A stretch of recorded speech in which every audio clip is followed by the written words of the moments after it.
Менде бұл парламенттік реформа емес, бұл президенттік реформа. Олай дейтін себебім, бұл президенттің өкілеттілігін, президенттік биліктің үстемдігін қамтамасыз ететін реформа. Ал енді осының ішінде мына парламентке өкілеттіліктер берілуі, оның қызмет ауқымын кеңейтуі, пәрменділігін арттыру мәселелері жоқ. Бұл конституцияны қайтадан жасау керек еді. Және оны 1993 жылғы бастапқы қалпына келтіріліп, 93 жыл құрылған конституцияның негізінде толықтырылып қайта жасалды деп атаса сол дұрыс болар еді. Сонда ғана біз шын мәніндегі парламенттің рөлін арттыра аламыз. Бұл конституцияда парламент өте мәнге ие болды. Тәптәуір рөл атқарды.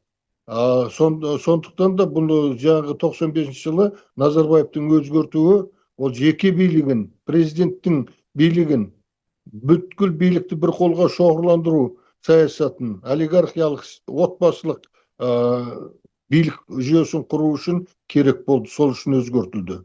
Парламент енді тек қана партиялық жүйе арқылы сайланады. Партия мүшесі болмаса, онда ол азамат, ол адам дауыс беруге құқысы болғанмен сайлану құқығынан айырылады. Ал енді тізім бойынша, партиялық тізім бойынша өтетіндер кімдер? Олар ақшасы бар қалталылар, ол бекер әңгіме емес. Сонда ақшасы барлар белгілі бір партияға кіреді, сөнген сонымен парламентке барады дейік.